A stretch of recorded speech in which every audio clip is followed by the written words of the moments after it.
پاکستان کے باہر سے جو قوتیں ہیں وہ پاکستان کے اندر مداخلت کر رہی ہیں، مگر آج جس طرح وہ قوتیں کھل کے سامنے آ گئیں اور پاکستان کے اندر سے ریاستی اداروں میں بیٹھے لوگ جو ان کے لیے سہولت کاری کا رول ادا کر رہے ہیں وہ اب کسی سے پوشیدہ رہ نہیں گیا۔ بات یہ ہے کہ کیا اس سے کبھی پہلے کسی دنیا کے طاقتور ملک سے کسی نے اتنی بھاری تعداد میں ممبران نے خط لکھا؟ اور یہ کیا خط اس سے پہلے جب نواز شریف کو ہائی جیکر بنا کر 99 میں سزا دی گئی تھی، مارشل لا لگا تھا، ضیاء الحق کے دور میں مارشل لا لگا تھا، کیا ذوالفقار علی بھٹو کو ہٹا کے مارشل لا لگایا گیا تھا؟ کیا اس وقت پاکستان مخالف قوتوں کے اس طرح خطوط آئے؟ اور کیا اس وقت پاکستان کے خیر خواہ ممالک کی آواز کو سنا گیا؟ اور آج جو کچھ ہو رہا ہے، کیا مالیاتی ادارے، دنیا بھر کے مالیاتی ادارے کیا پاکستان کے ساتھ سیاست نہیں کر رہے؟ اس لیے نہیں کر رہے کہ اور اتنی کڑی شرائط پہ ایگریمنٹ کی باتیں ہوتی ہیں کہ پاکستانی قوم کو کوئی ریلیف نہ دیا جا سکے، اور اس کا فائدہ کس کو دیا جا رہا ہے؟ اور کیا پاکستان کے اندر سے جو ریاستی ادارے ہیں ان میں بیٹھے لوگوں کے جو فیصلے آ رہے ہیں، کبھی کسی دہشت گرد کے خلاف، اس ریاست کے دفاع کے خلاف، اس ریاست کو انتشار کا شکار کرنے والے دہشت گردوں کے خلاف کے جو اقدامات ہوتے ہیں، کیا ان ریاستوں کے قاضی اپنے ملک کے مفاد کے خلاف فیصلے دیتے ہیں جس طرح آج آ رہے ہیں؟ اور کیا یہ حقیقت پھر نہیں ہے کہ جو اداروں میں بیٹھے لوگ سیاست خود نہیں کر سکتے وہ سیاست کروا رہے ہیں؟ اور کیا یہ حقیقت نہیں ہے کہ اگر 2017 میں اس طرح کے خطوط آتے، 2017 میں بے نقاب سازشوں کو کیا جاتا، تو 2018 میں جب RTS بند ہوا تھا کیا کوئی خط آیا تھا؟ کیا پاکستان کے باہر بیٹھے ممالک کو کوئی تشویش ہوئی تھی؟ جو 4 سال ریاستی اداروں کو ایک پیج پہ کر کے جو کچھ اپوزیشن اس وقت کی کے ساتھ کیا گیا، جو نواز شریف کے ساتھ کیا گیا، اس کی فیملی کے ساتھ، اس کی جماعت کے ساتھ کیا گیا، کوئی خط آیا؟ کسی نے آواز بلند کی اور یہی کہا گیا بس قبول کرو؟ مگر آج جو کچھ ہو رہا ہے، اور کیا ہو رہا ہے، مجھے کوئی یہ بتائے کہ اگر 2014 میں پی ٹی وی، پارلیمنٹ، وزیر اعظم ہاؤس پر جو حملہ کرنے والے تھے ان کو پکڑ کے ان کے سہولت کاروں کو بے نقاب کر دیا جاتا، تو مدینہ منورہ میں جو بے حرمتی ہوئی تھی کسی کو جرت نہ ہوتی۔ اور اگر وہاں بے حرمتی، جو نعرے بازی، جو ادھم مچایا گیا، اگر ریاست کے ادارے اس پر سخت ایکشن لیتے تو پھر 9 مئی 10 مئی کا واقعہ نہ ہوتا۔ اگر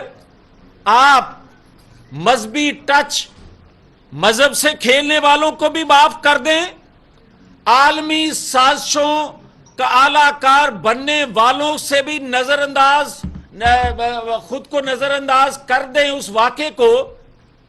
تو پھر پاکستان کی دفاعی تنصیبات پہ حملہ ہونا تھا۔ اور آج جو باتیں سنوائی دے رہی ہیں کہ جناب مذمت کر دیں، ہمارے قاضی کہتے ہیں کہ مذمت کر دیں، خواہش کا اظہار کرتے ہیں، کیوں اور کیسی مذمت، کیسا افسوس؟ کیا افسوس مذمت سے، مذاکرات سے دنیا میں میرے اداروں کی جو جگ ہنسائی ہوئی ہے، دنیا میں میرے دفاع، میری ریاست کے دفاع کا جو مذاق اڑا ہے، کیا وہ واپس آئے گا؟ اور آج ایک اور بات کہنا چاہتا ہوں، کوئی یہ مت سوچے کہ جو ہلکی ہلکی آنچ پہ آوازیں آتی ہیں کہ اس کو باہر بھیج دیا جائے، کوئی اس کو باہر بھیجنے کی جرت نہ کرے، اب نہیں تو کبھی نہیں۔ اب وقت آ گیا ہے کہ جب پاکستان کی معیشت سے کھلواڑ ہو چکا، جب پاکستان کے اندر ایک انتشار کا بیج جو بویا گیا تھا وہ آج تناور درخت بن چکا، آج بھی اس درخت کو نہیں کاٹیں گے تو پھر اس کی جڑیں پاکستان کی بنیادوں کو کھوکھلا کر دیں گی۔ اس لیے یہ ہو نہیں سکتا کہ آئین کی رسی سے جو ہمارے ہاتھ بندھے ہیں، جو ریاستی اداروں کو ایک پیج پہ رکھنے کے لیے ریاستی اداروں پر پاکستانی قوم کی جو نظریں، جو غم و غصہ اٹھتا ہے، دیکھتی ہیں نظریں اس طرف، ان کو ہم نے ان تیروں کو اپنے سینے کی طرف کیا، اپنی زبان کو تالا لگا دیا۔ ہمارے سینے میں بہت سے راز ہیں، سیاسی جماعتوں کی لیڈرشپ کے سینے میں بہت سے راز ہیں، مگر وہ راز اس لیے ہیں کہ قوم کے ریاست کے مفاد میں اگلنا نہیں ہے، مگر آج ہمیں زبان کھولنا پڑے گی اس لیے کہ میری ریاست، میرا دھرم، میری دھرتی اگر وہ خطرے میں پڑے گی، وہ کسی جانب سے بھی پڑے گی، تو میں نے اس زبان کو جو لگا تالا ہے اس کو کھولوں گا۔ وہ سینہ جس میں راز ہیں ریاست کے مفاد کے لیے پھر وہ کھولوں گا، اس لیے کہ آج کتنے دن ہو گئے، آج کئی دن گزرنے کے باوجود ریاستی اداروں میں بیٹھے لوگ اگر آج بھی بے نقاب نہیں ہوں گے، 9-10 مئی کے سہولت کار اور اداروں میں بیٹھے لوگ بھی اور سابق جو ہو گئے ہیں وہ سب مل کے یہ ساری پلاننگ کر رہے تھے، اگر میری جماعت کی حد تک ہوتا تو یہ سینے میں راز راز رہتا۔ اگر صرف نواز شریف کو تاحیات نہل رکھنا تھا، مقصود تھا، تو میں زبان نہ کھولتا، مگر جب میری ریاست کو خطرہ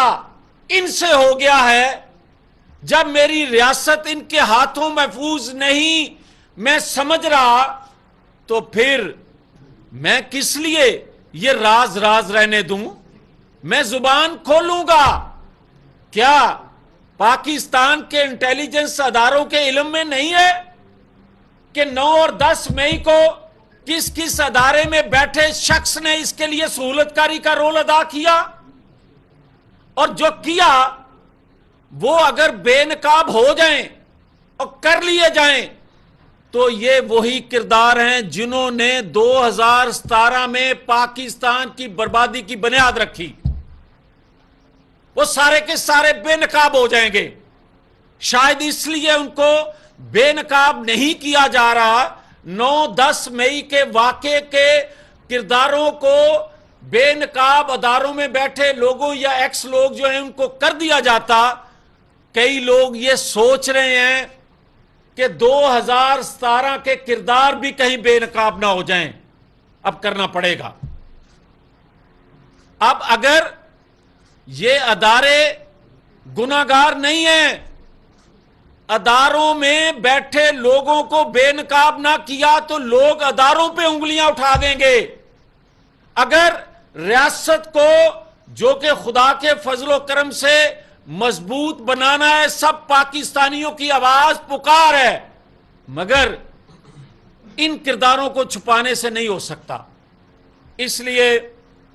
میری گزارش ہے کہ 60 ارب کا ڈاکہ ڈالنے والا اگر اداروں میں بیٹھے لوگ یہ سمجھتے ہیں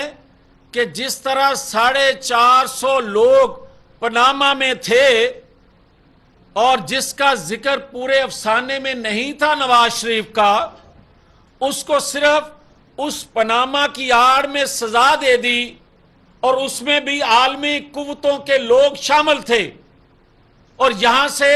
سہولت کاری ہو رہی تھی. ایجنڈا ان کا تھا جو پاکستان کے اندر سی پیک نہیں دیکھنا چاہتے تھے، جو پاکستان کو ترقی کرتا نہیں دیکھنا چاہتے تھے. ان لوگوں نے سہولت کاری عالمی قوتوں کی.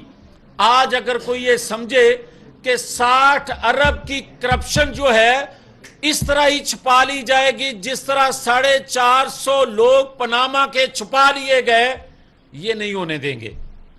یہ برداشت نہیں کریں گے. اس لیے میری گزارش ہے آخر میں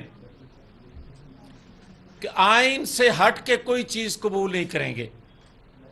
اور پاکستان مخالف قوتوں کے اعلی کار پاکستان کے اندر جو بنے ہوئے ہیں اور جو مرکزی کردار ہے. اور کبھی یہ سنا ہے آپ نے کہ کوئی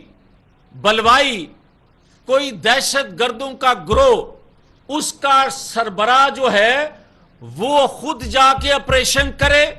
وہ نگرانی کرتا ہے، وہ ڈیزائن کر کے دیتا ہے، جو کہ عمران خان نے کر کے دیا. یہ اب راز نہیں ہے، یہ بات کے سامنے ہے. اور جو بات ہمیں کہی جاتی ہے کہ جناب یہ پاکستان میں ہو رہا ہے مگر دنیا میں کہیں نہیں دیکھا کہ وقت کے قاضی جو ہیں وہ کسی کی خواہش کے مطابق کبھی استعفے قبول کریں اور کبھی اگلے لمحے کہیں کہ ان کی خواہش نہیں ہے لہذا استعفے واپس. کبھی وہ اسپیکر کو دے کے آئیں استعفا اور زور دیں کہ میرا قبول استعفا کیا جائے، اور جب ان کے ذہن میں آئے کہ اب یہ کھیل دوسرے طریقے سے کھیلنا ہے تو کہا جائے کہ استعفے واپس کر دیں. یہ عدلیہ کی اختیار میں نہیں ہے کہ جو اسپیکر کو استعفے دیے جا چکے وہ اسپیکر کا اختیار ہے کہ اس کو قبول کرے. یہ کسی اور کے اختیار میں ادارے کے نہیں ہے کہ وہ منظور شدہ استعفوں کو دوبارہ سے ممبر کوئی کہہ کے اسمبلی کی طرف رخ اس کا کرے. یہ جو آئین قانون بناتی ہے پارلیمان، یہ دوسرے اداروں کا کام نہیں ہے کہ وہ ری رائٹ کرے آئین کو، قانون کو، جو بار بار کیا جا رہا ہے. اور پہلے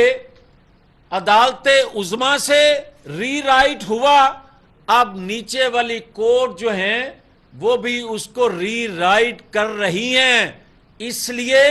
یہ پاکستان کے ساتھ جو کھلواڑ ہو رہا ہے پاکستانی قوم یہ قبول نہیں کرتی. اور کوئی جماعت، کوئی قومی جماعت، مسلم لیگ نون کی یہ درخواست ہے تمام پولیٹیکل فورسز سے کہ جو لوگ پی ٹی آئی کے دہشت گردی میں شامل تھے ان کو کوئی جماعت اپنے اندر قبول نہ کرے، اور جو پولیٹیکل لوگ، نظریاتی لوگ کسی سوچ، نظریے کی بنیاد پہ یا میری مخالفت میں، میری جماعت کی مخالفت میں، کسی اور جماعت کی مخالفت میں پی ٹی آئی کو جوائن جنہوں نے کیا مگر وہ دہشت گردی میں شامل نہیں ہیں، ان کو قومی دھارے میں شامل کرنے کے لیے جو ایک بڑی تعداد نکل رہی ہے ان کو قبول کیا جانا چاہیے تاکہ وہ قومی دھارے میں اپنا رول ادا کر سکیں۔ مگر جو لوگ دہشت گردی میں شامل ہیں ان کو کسی طور پر بھی چاہے کتنا ہی بڑا نام کیوں نہ ہو اس کو شامل نہ کیا جائے، تاکہ ہم دنیا کو پیغام دے سکیں کہ ریاست جو ہے وہ ماں ہے اس قوم کی، اور ماں کے خلاف جو سازش کرتا ہے، جو کھلواڑ کرتا ہے، پاکستان کی پولیٹیکل فورسز اس کو قبول نہیں کرتی۔ بہت شکریہ۔